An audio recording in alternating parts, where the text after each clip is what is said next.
Welcome to the reopening plan meeting video. I had some parents ask if the Zoom meetings could be posted afterwards, but unfortunately there were some issues with the converting, so I thought I'll just make a video straight to the slides and go over common questions at the end and then post that to the website. So I hope that suffice. Just to review, the plan has been posted on the website. This link will also be on the top post as well. And just a couple other little announcements. We do have leftover yearbooks from last year. I had a bunch of calls at the end of June. We had sold out, unfortunately, but we did get a reorder. And so there were 5 of you at that time that were asking about that. So those are available now. And if anybody else would like a yearbook, it's a collector's item. Once in a lifetime pandemic yearbook. So hopefully, this spring we don't have to worry about that again. But we do have those available. So please let me know.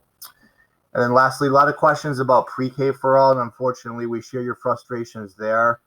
We have been given basically no information from the Department of Ed, and once we do, we'll share that with all the pre-K parents. The best thing that you guys can do now is just to complete that pre-K preference survey that was sent out last week by Mrs. Bowler, and just complete that, and we're going to be getting you information here in the next few days on next steps. All right, just to start, I thought we'll just open with an opening prayer.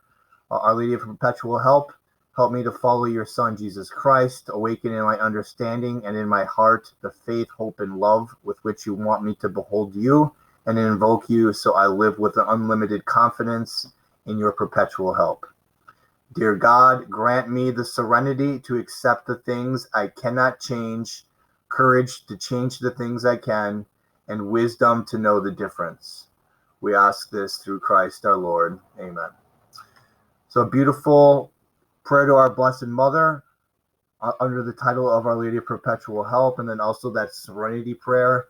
Very difficult times we're still in terms of the uncertainty and the unknown, and it just asks us to trust in our Lord, utilize our faith, and just do what we can to control the things that we can control, and just leave the rest up to God. So major idea, still today, especially as we look at this plan, is the great unknown. There's really no guidebook on how to manage, how to parent, how to teach under a pandemic. This has all been learning on the fly for us, and we ask for your understanding. You guys have been great and supportive for the most part, and we really, really appreciate that. And so we'll continue with this. There'll be a lot of questions that you have that there aren't answers to yet, but we'll do the best that we can, to provide a safe and comfortable learning environment here at the Academy. We want you to know that the safety of the students is the foremost important thing, in our management here, and that will continue to be so, as we look at this plan and implement it and then eventually return. Also, an important reminder for a lot of the questions that parents sent in on the surveys about, enhancements to the school. We are limited because of this reality. A Catholic school receives its revenue in 2 major ways: one, tuition, and then fundraisers. Our fundraisers here at the Academy were really limited last year because of the pandemic. Our 2 largest one, Our Ladies Night Out and Kids Day at the Bazaar, we weren't allowed to have that. So we did not receive revenue in that form. So that really limited meeting our budget last year. And then looking ahead this year, those are our 2 greatest revenue sources. And if we're not able to do that, we're going to have to look for other revenue sources of fundraisers. So we appreciate your understanding there. We also ask for your ideas. We're going to be having virtual HHA meetings to start the year. And hopefully you guys will be able to jump on board with us to try to plan some effective ones and successful ones throughout the year. So here we are with the background of the plan. This is how it all began in April.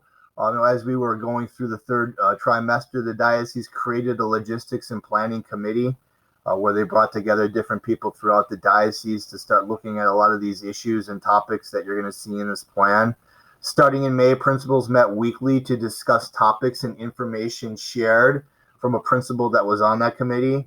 And then the diocese provided a logistics and planning template, which was used to create and submit the plan. So the plan that is online, a lot of the slides that you'll see here, that was taken right from that planning template, and we just made it a little bit more specific for our school. If you look at a lot of the different academies plans, you're going to see a lot of commonalities and in a lot of the protocols and just the routines, because that's where it came from.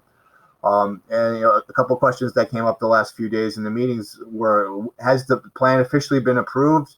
Well, originally after we submitted the plan to the Department of Ed and the Department of Health and the state of New York, the diocese said hold off to present it to your parents until we have approval, and then they made the decision, instead of waiting for over 2,000 plans to be approved in the state of New York, which we don't know how long that's going to take, since we all followed the same approved framework that they were given the okay on, that it would be safe to now share this with you, since we're all following those same commonalities. And just so you guys know the preface here, the diocese provides guidelines based off of information from the New York State and the Department of Health. And then this little box here, if you ever want a more in-depth look at the details behind this plan, you can Google New York State reopening guidance for religious and independent schools, and you're going to see this large PDF link towards the bottom of the screen. It's going to give you a lot of the things here, and it might even answer some more of the questions that you have, for protocol distancing and such.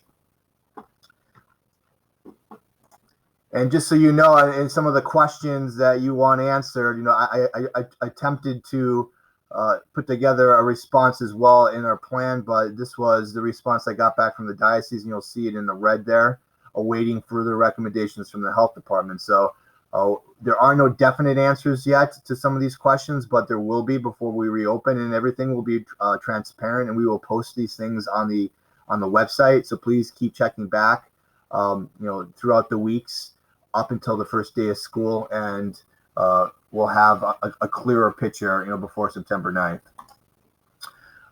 Back in July, I had sent out a survey for the fall on the 3 different possible options that the diocese was presenting. The first one was Plan A, a full reopening with social distancing. Another one was Plan B, was a hybrid with blended learning, basically half of the students in school, half at home, and then switching on alternative days or on a schedule. And then Plan C, full distance learning with no return to in-school instruction. So again, remote learning, online learning, however you want to call that.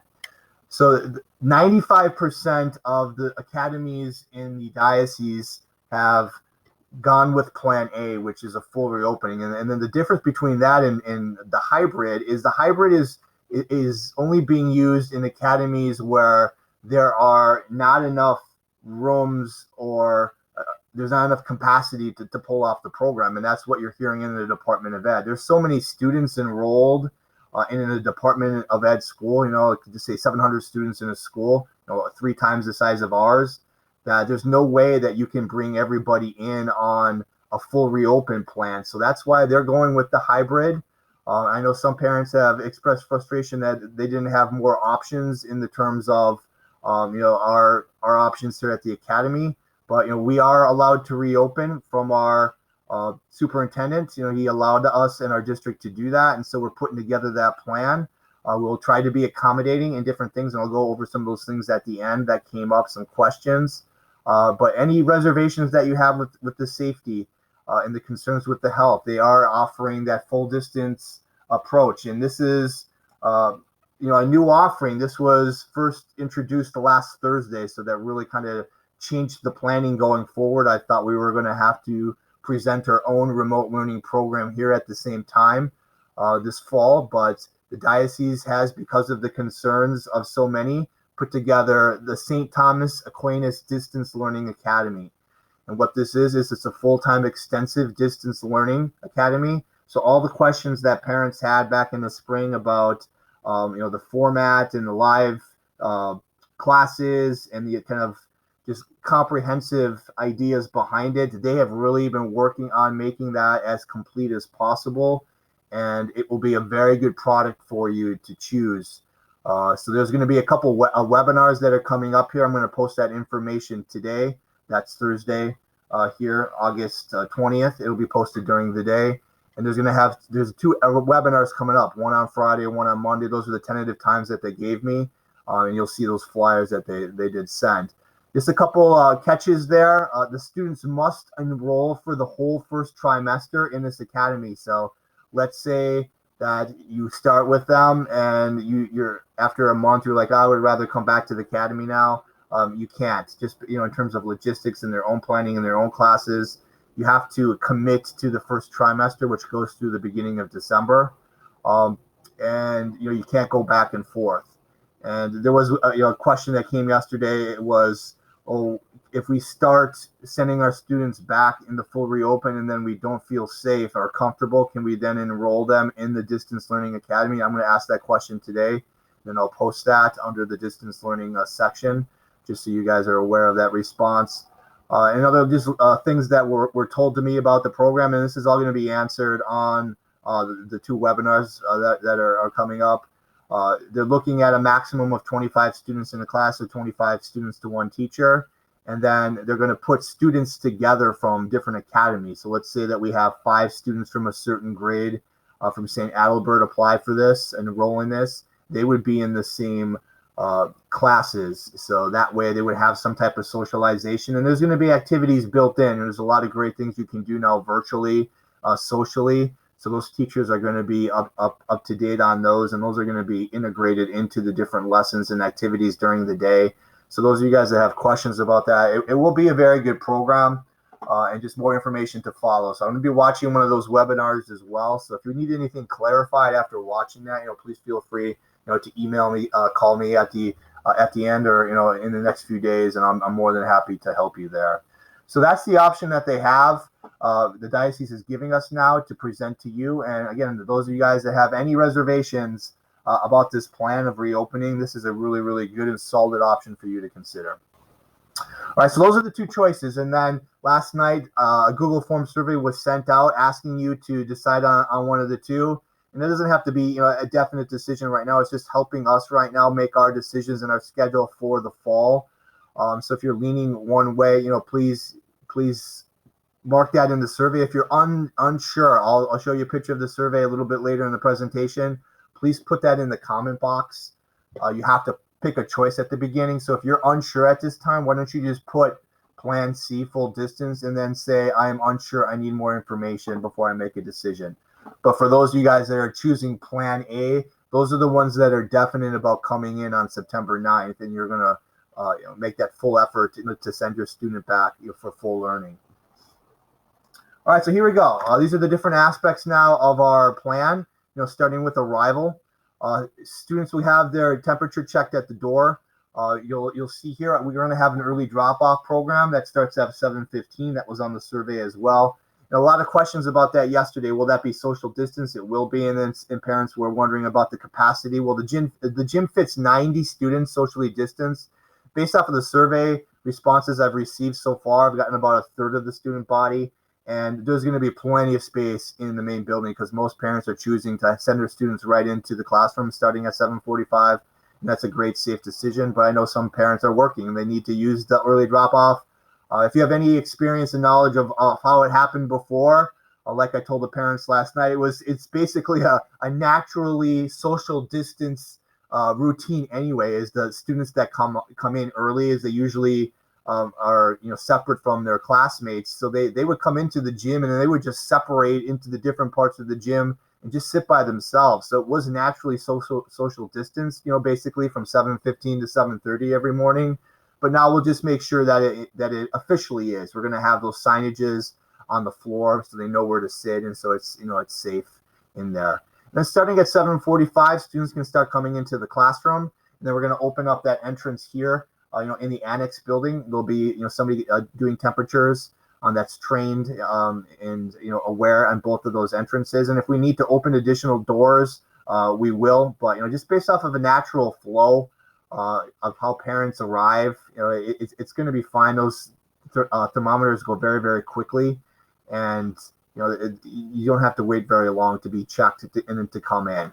And it's just a reminder to parents that you don't have to be at the door at 7:45 for that arrival. It's a paced arrival. So the annex building starts at 8 o'clock So you have time to, up until 8 o'clock to come in, and in the main building, the middle school, they start at 7:50. So you have 5 minutes there, and we're going to be very accommodating there, in the 7:50 to 8 o'clock block. But also, please be on time. Please do not arrive after 8 o'clock, because it really does affect things, with our staffing and with our schedule. So please, arrive, before 8 o'clock. Next, we have classrooms. And again, we have different size classrooms throughout the two buildings, but the standard size classroom kind of looks like what you see there, and you'll see the desks that are spaced out. Teacher's desk in a corner, no desk in the near corner here, just because that's where the door is. And that's going to be your basic classroom. We follow all the up-to-date regulations on distancing per student. Windows and doors are going to be open in every classroom. Ceiling fans are going to be utilized to increase circulation of air. And the teachers will be rotating for the subjects, not the students. All right, so perfect example in the middle school, if your student is having 5 different teachers for subjects, the teachers will be coming into them, not the students going to the different classrooms. And that's all about, limiting exposure. If a student is sitting in another person's desk, even if we had attempted to sanitize it in between, it's not the ideal process. So we're keeping everyone safe in their own desks. And their desk is going to kind of be their own locker as well. So they're going to bring their backpack in, and they're going to put it on the back of their chair. And so we're not going to be using closets, because that is a possible area where social distancing can be an issue. So they're going to just put their backpacks on the back of their chair. Just a reminder, a backpack that goes around their shoulders, not one of those pull ones, because that's really bulky. Not to mention, we're not going to be having a lot of things going back and forth. The electronic devices, we'll get to that a little bit later. That is going to have most of your resources on it. So the bulky textbooks all have e-book versions now. So you're going to have that availability. And we have different ways to submit things electronically on our devices. And so workbooks and such, really are limited now. So there's not a lot of supplies that need to come back and forth. The devices are very important to make sure that you have them each day back and forth. And I'll get to technology a little bit later on. Cleaning and sanitation, we did go with the decision to go with a new cleaning company. They're One Service Commercial Building Maintenance. You can Google them if you would like. You can kind of see their framework. There's testimonies on there. I've been very impressed with them so far in my dealings. Great communicators. They're really school friendly, and they're here to do the best job that they can to make sure that we have a safe environment. And just during the school year, school day, there's going to be highly touched area sanitized several times a day by our staff. Each classroom and entry point are going to be equipped with a hand sanitizing station. And then One Service is going to bring a better quality of service to the cleaning that we've had in the past. And I'll be transparent with the way that they were cleaning things and their chemicals. I'll post that on the website as we get closer to the start of the year. So that's One Service. Next topics, wearing a face covering. Again, the Academy is going to follow all the up-to-date health guidelines in this area. I know masks and face coverings can be a touchy issue, but we are going to follow the guidelines. All students over the age of 4 must wear masks. All faculty must wear masks, and face shields for the teachers, teaching reading. And so those teachers, it's so vital for the students to be able to see their lips when they are teaching and in teaching words and word sounds and such. And so they're going to wear the face shield, not the mask for those parts. And then mask breaks will be built into the day. I can't tell you exactly what that's going to look like right now, but we're going to follow, guidelines on that. One's probably going to be when they're outside. We're going to really have them spaced out, and then they'll be able to, take a breather there. And we're going to do what we can to allow those in the building as well, so it's safe and accommodating. We're going to invoke the stay home if you are sick. This is very important in these times. Staff and students should stay home if they are sick, are showing any COVID symptoms, or if they have had any close contact with a person with COVID. All right, a screening questionnaire will be provided to families before the start of the year. And I'm sure a lot of you guys have seen some of those questions if you had to go into different things, or if you've had appointments this summer. Those are going to be the types of questions you're going to ask your student or have the student review in the morning before they come in. And we have to be very safe, and that's the frustration, is a lot of those symptoms are the same as allergies and as the incoming flu season later this year. We just have to be safe. And please, if your student is showing these symptoms, severe cough, please do not send them in, because it's just going to be a matter of sending them to the nurse right away, and then the nurse is going to send them to the are going to let us know to have them picked up. So it's just going to save a lot of time, and just to be preventative. And then lastly, sickness protocols. The Academy will follow all Department of Health protocols in terms of training of staff and dealing with these symptoms, isolation room, etc. We do have a nurse from the Department of Ed. I haven't received confirmation if it's the same one back this year. It was Miss Corazon Garcia last year. She was great. She joined us in February. If it's not Miss Garcia, it will be a different nurse provided either by the Department of Ed and the Department of Health. And we will follow all of their guidelines. They've been a great help, a great sense of knowledge, a source of knowledge. And they will also have, equipment. We have already purchased, PPE equipment in the terms of face masks and other items, and whatever they have is kind of our guide we're going to follow. And so that will be provided for students that need it. All right, next we have the bathrooms and drinking fountains. Take a look at the picture there. It's kind of the before and after. Before, it really wasn't, touch friendly. The student had to turn the faucet knob, where those are going to be changed to the ones to the right. You see it's a little bit forearm friendly, where you can use your forearm to lift up that lever, so you don't have to touch it with your fingers, where germs are so easily transferred. And then also there's going to be sensors on the soap dispensers, which will be installed there in between the two. We're going to try to go as touchless as possible, in the building, in the classrooms as well. And then water bottles, there's that lever to use your elbow on them to fill them up. But we ask, parents to send students in with water bottles to start the day. It's one more distraction that we don't have to worry about, one more reason they don't have to leave the room. And also, just a note that this was a concern from staff last year, is students were bringing in these really, really nice and expensive water bottles, these $20 ones that were very heavy, and they would fall off the desk, and it would first of all be a major distraction to the lesson, but it would also possibly injure students falling on their foot, on their toes. So it kind of was just very problematic. So we just ask all the water bottles to be the light plastic type, and that way it just makes things a lot easier in our school environment. Next, for lunch, students will start by eating lunch in the classroom. This is going to be a regulation you're going to see everywhere. And again, the reasons why there is, the students already are social distance and it's their area. If we bring the students to the cafeteria, for staggered lunches, there has to be a sanitizing team coming in to do that in between, and then timely wise, that's just a real challenge. So start the year, we're going to start it in the classroom. There's the cold lunch program. That's what we've done here, primarily. Unfortunately, we're not going to be able to start the year with pizza days because of just the community serving aspect of that. Hopefully we'll be able to bring that back later in the year. I've had questions about the possibility of a hot lunch program, and Red Rabbit, which is our pre-K food provider, they have offered to give a free trial this fall. And what it will look like now during the pandemic is, instead of a community serving style tray, we have individually wrapped meals. So there will be an expense to this, but you're paying for what you get. It's a hot meal that's wrapped, it's safe, and I know a lot of parents might be happy with that option, and I will present that to you, the information there based off of how they're going to present that. If the options are going to be bi-weekly, bi-monthly. It's usually, a calendar of items ahead of time, so you'll know. And then lastly, a staff member brought up the idea of possibly eating outside here, in the fall, and I'm completely open to that. But, after we start the year in the classrooms, we'll kind of look at the protocol there. How could we do that? We have tables that we could bring outside to the courtyard, and, students wouldn't be sharing tables that weren't sanitized. Just keep in mind that if we were ever to do anything like that, it might only be a few classes a day, or it would be a staggered time where a team would be able to sanitize those tables that were coming out.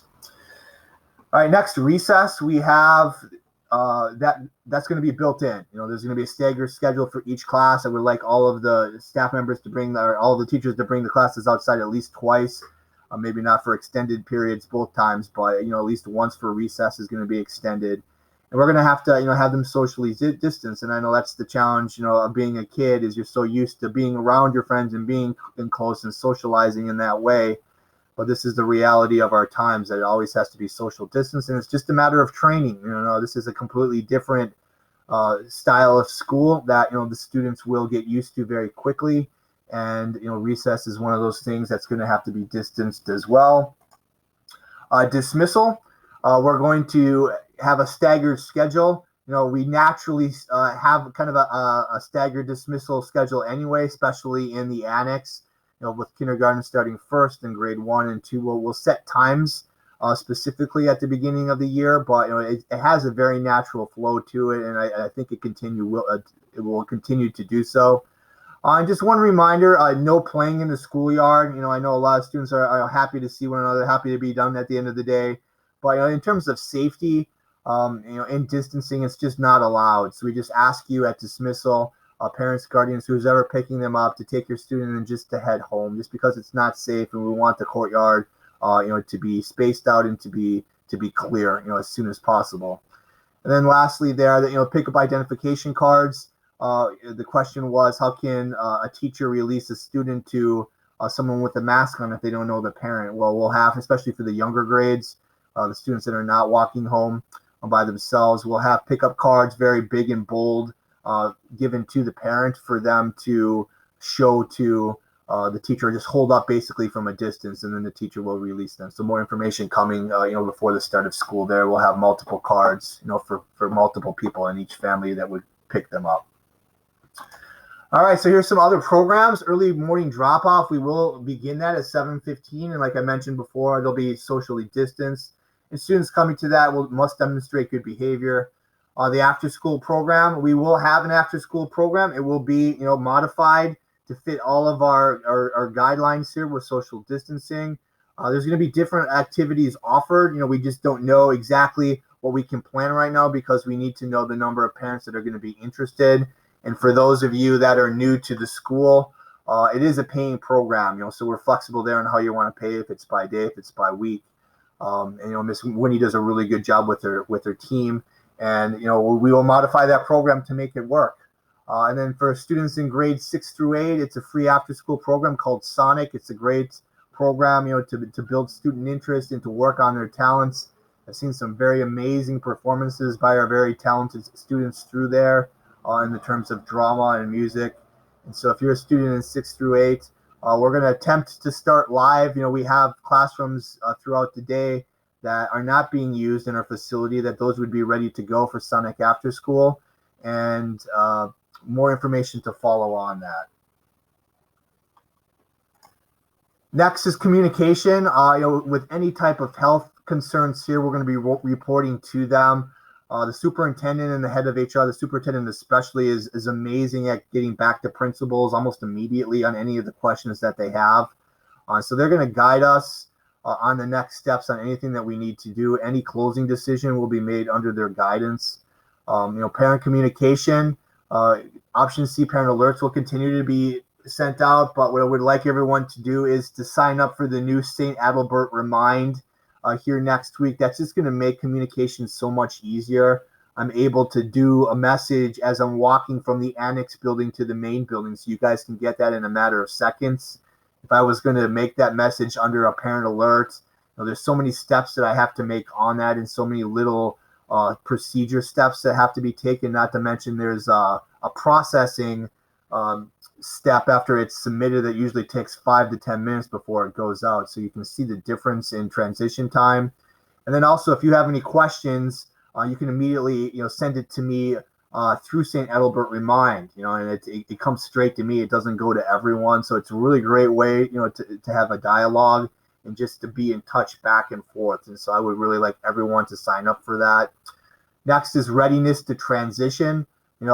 We need to be ready to go to remote learning, at a moment's notice. So if a class has to close because of an infected case, those students need to be ready to go the next day in distance learning. And same thing with our academy. If the metrics, if the rate of infections in our area spikes and the decision is to go remote, everyone needs to be ready to go, and the staff be ready to accommodate that. And that's why the students need to be able to have their devices, and then the teachers will have built into their curriculum already, and I'll go over that in just a minute, all of our programs have an online piece to it. So it's just a matter of tomorrow's lesson is going to be on Zoom, not in the classroom.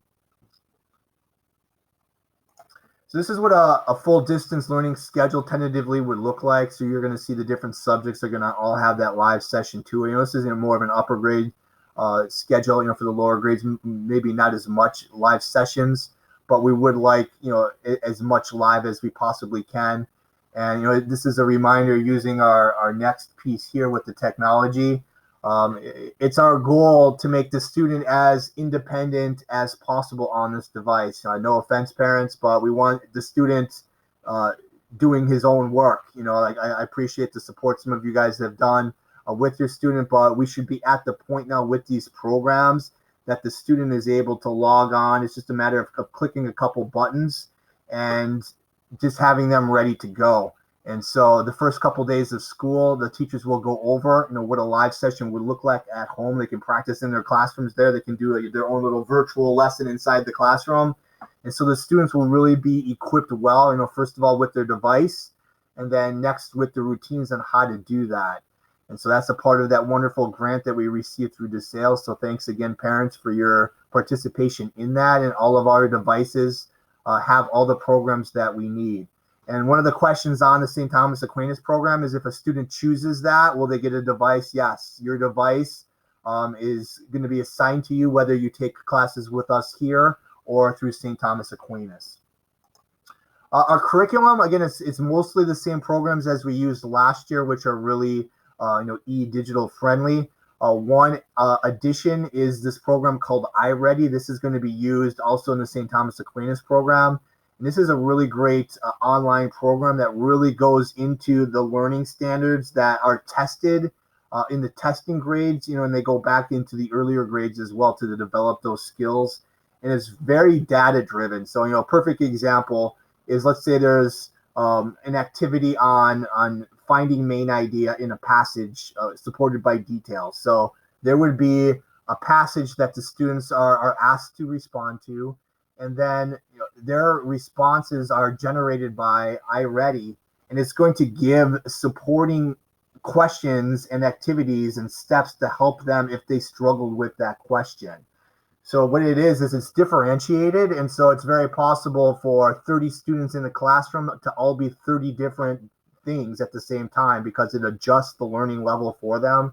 So that's going to be available for all of our students in the academy and at the Distance Academy, St. Thomas Aquinas. So that's an exciting thing. I've heard great things about it. I'm going to be trained in on it here in the next few weeks as well, which I'll pass on to my staff. So we'll have that. And our other programs are going to stay the same. Go Math. We're going to use the Pearson series as well. That's also what St. Thomas Aquinas is using, Pearson. And so we're going to be on the same wavelength there. I wasn't told if they're doing Go Math or not. I know they're using iReady for math, and I'm not sure what else.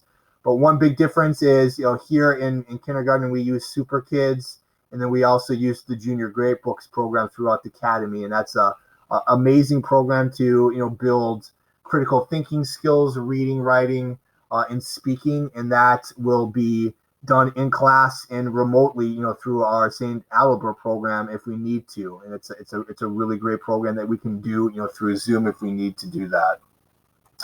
Next is social emotional learning. That's kind of the big buzz acronym in the Department of Ed the last few years. You'll hear SEL. What is the school doing for SEL? So social emotional learning. You'll see that little circle there in the upper right-hand corner. Well, these are things that we're already doing here in our school. Well, first of all, we're going to have access to a PDHP counselor that it's an academic counselor. So if you would like your student just to meet with this person briefly, just to check in, it's just another voice. It's just another form of support. We're going to be doing daily check-ins with the students to see how they're doing. We're going to be utilizing some PBIS methods. I'm not sure if you guys have any experience or knowledge of that, but that stands for Positive Behavior Intervention Services and Supports. And what that is just recognizing students for their positive achievements. So really boost their confidence and their esteem.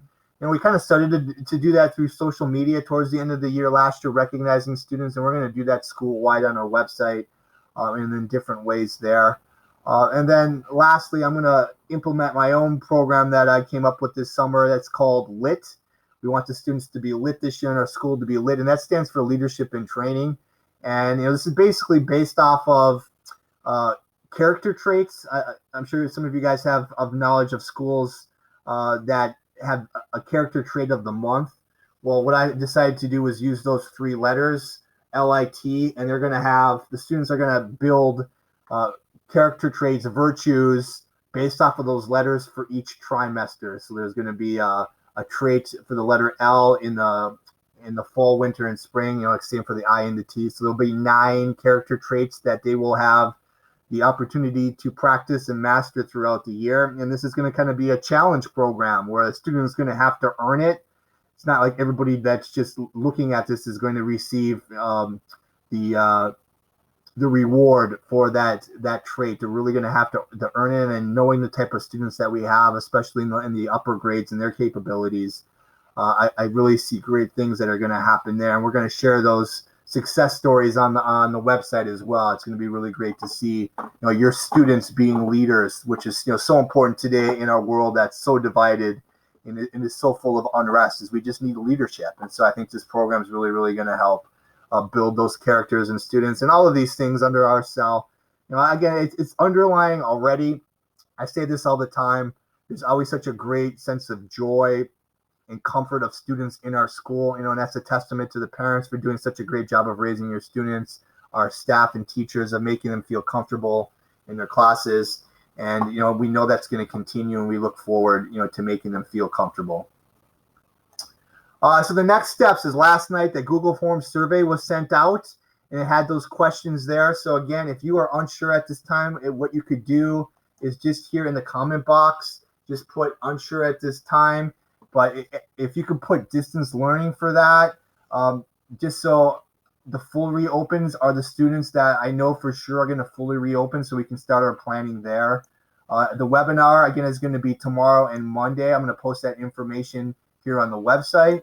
We're also going to be creating a reopening handbook. So a lot of the things that you saw here, I'm just going to put into a PDF format where you can kind of read it like a booklet, a guide.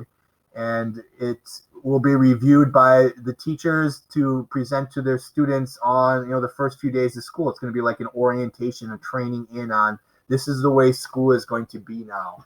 So look for that here, and I'll give you information.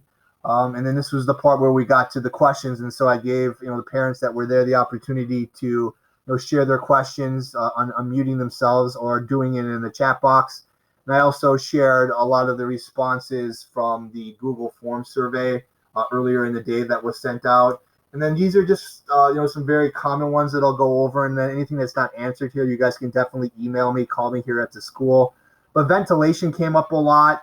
And just so you guys know, the windows will be open. We do have ceiling fans. We do have a very older building.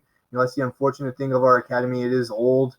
But we just do the best that we can with it. So we're going to try to increase ventilation as well as we can. We're going to look at the possibility of bringing in, window fans. Like I don't know what that will do to a large room, but we're going to look at it. Another question was ventilation in the winter time. The heat does come up very, very hot, so it is possible to have the windows open and the heat on. That's not an ideal, perfect situation, but it does allow for ventilation in the winter time if need be, and hopefully we'll have a resolution to all this before then. But if not, we have to be ready for that. I'll constantly look for guidelines there, for increasing ventilation in the winter time, and we'll go with the diocese, presents there. A lot of questions on class size. To be honest with you, I can't tell you the exact number that the head count of a student coming into the school, into their classroom right now, because parents are in the process of choosing distance learning. And so if 5 students in a grade choose that, that's going to make the class size smaller. That's also going to affect some of the placements of the classes. I should have said this before in the classroom slide. But most of the rooms fit 18 to 20 students. We do have 3 rooms in the main building here. 2 of them fit 30 students, and 1 fits 40. It's never going to be the plan to put 40 students into a classroom, but we do have the space to do that. That's spaced out if needed. And so the final class numbers of students coming in is going to affect kind of the placement of the students in their different classes. And so I'll let you guys know as soon as I know what the parents have decided with their students. There were several concerns of parents not following at-risk travel destinations. So again, we have to be honest there. If you're traveling to a destination that's at risk, we have to follow that 14-day quarantine.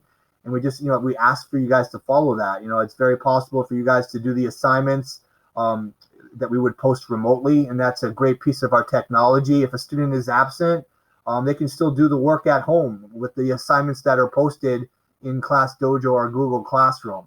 And, there's a different accommodations that we can do there. A parent had asked, well, if my student isn't feeling well that day, are they, instead of coming in, can they do the assignments online and then get marked present? I'm open to that possibility. It's just a further conversation with the teachers, just to have a system in place, having those assignments posted, at the beginning of the day.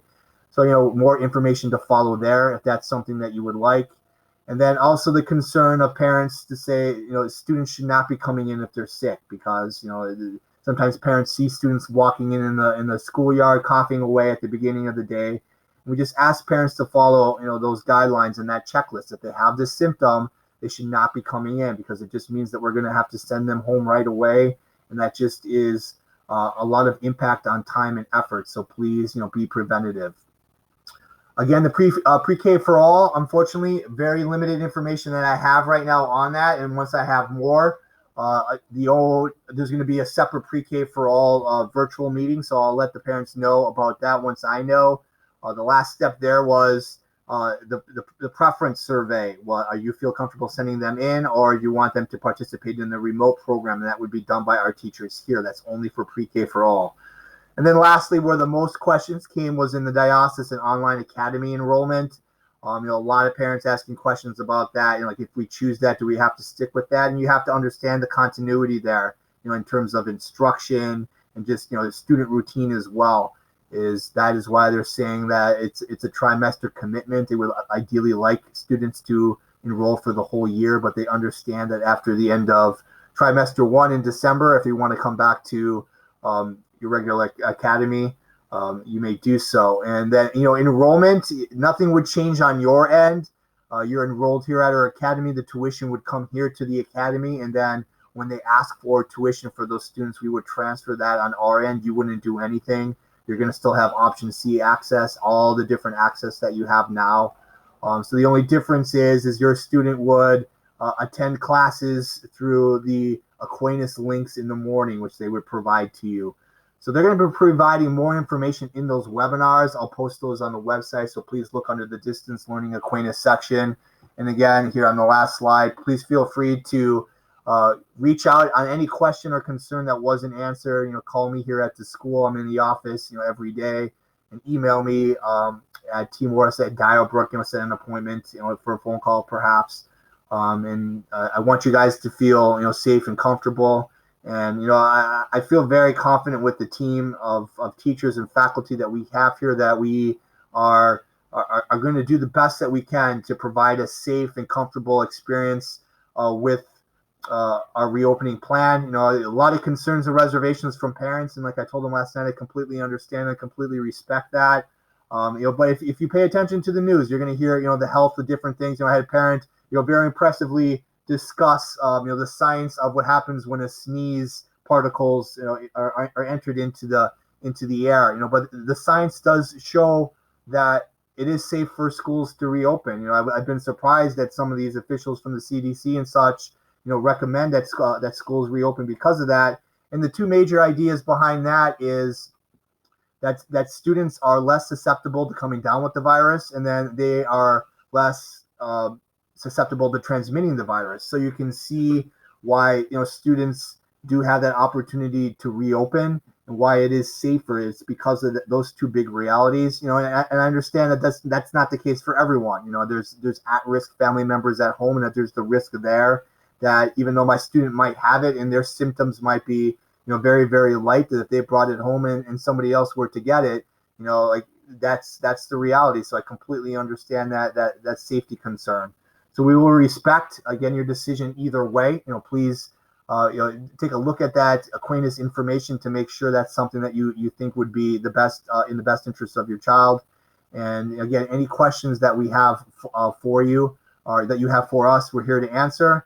And we're going to do the best that we can. And then just lastly, based off of our community here, based off of different schools I've been in and their facilities and their size, I feel more confident being able to pull off a plan like this based off of our facilities and our smaller size.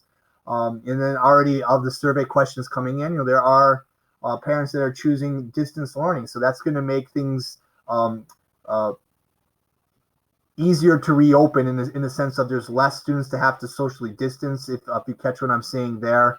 And it's just going to be even a safer environment for everyone. So, of course, we want everybody to come in for the live instruction, but we completely understand that that's not a reality. So we want what's best for everyone. Keep in mind, we will get through this in some way. We'll all be able to look back on this in time and say, what, we did this, we got through this pandemic, and we're happy to say that the students had a good time and had a quality education, and that's what we're striving for every single day. All right, so that's where we are now. There's, this is subject to change at any time. If the mayor makes a decision for the Department of Ed, our superintendent says that we must follow that. You'll receive instant notification on that, and we want you guys to be up to date with the information. We will get that to you. So make sure your contact information is up to date, especially with St. Adalbert Remind here, as those links are sent out next week. And look forward to working with you this year. And again, thank you guys for all your support. Really appreciate your great attitudes and your willingness to trust us and to work with us. Keep in mind that this is a unknown territory that we don't have all the answers to. We're probably going to make some mistakes along the way, but we're going to do the best that we can, and we're going to learn from this experience. By the end of the year, it's going to be a really, really successful operation. Much sooner than that too, I believe. So. Please feel free to reach out. Any questions or concerns. Thanks for watching this video.